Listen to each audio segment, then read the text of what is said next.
In our mission intention this month, Pope Francis directs our attention to the large continent of Africa, a place where the Church is growing very fast, but also a place where there is much suffering, the result of conflicts, injustice, corruption, and poverty. Northern Africa, which is primarily Muslim, is becoming more and more a difficult place for Christians to live and to practice their faith. Sub-Sahara Africa, colonized for centuries by several European countries, still suffers the effects of that colonization, where artificial borders were created in a way that led to the tribal conflicts and genocide of today. The exploitation of both human resources through slavery and the natural resources of the land has continued through corrupt governments and the continuing presence of outside powers, nations, and corporations. Pope Francis asks us to join him in praying this month that the Church in Africa, faithfully proclaiming the gospel, may promote peace and justice. He asks us to turn to the author of justice, God, in order to foster the justice that can lead to peace in Africa and throughout the world. For it is only when we follow the law that God has inscribed in our human nature, the law that Jesus proclaimed when he called us to love God above all and our neighbor as ourselves, it is only then that peace will come. But in order for us to pray with sincerity, our hearts must be moved. The heart of Pope Francis was moved recently when he heard about some Africans who were fleeing for their lives across the sea, trying to get to Europe, and who died during the crossing. If only Africa were a safe place in which to raise a family, then people wouldn't have to risk their lives trying to get away. On July 8th, Pope Francis visited the Italian island which these Africans died trying to reach, and he spoke challenging words for us all.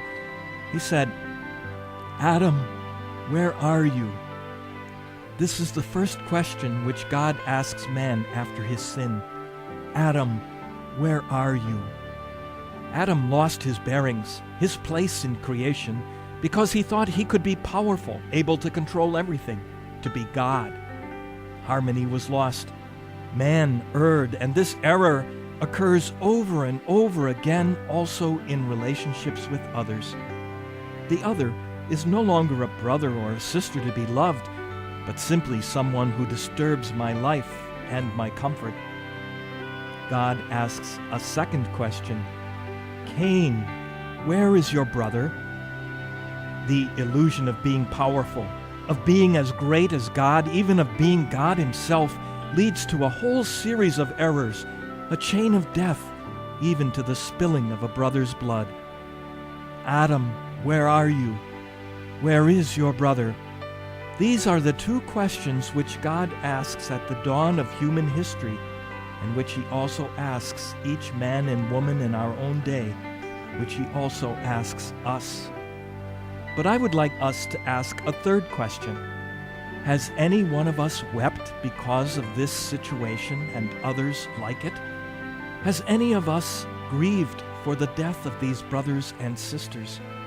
Has any one of us wept for these persons who were on the boat, for the young mothers carrying their babies, for these men who were looking for a means of supporting their families? We are a society which has forgotten how to weep, how to experience compassion, suffering with others. The globalization of indifference has taken from us the ability to weep. Let us ask the Lord for the grace to weep over our indifference, to weep over the cruelty of our world, of our own hearts, and of all those who, in anonymity, make social and economic decisions which open the door to tragic situations like this.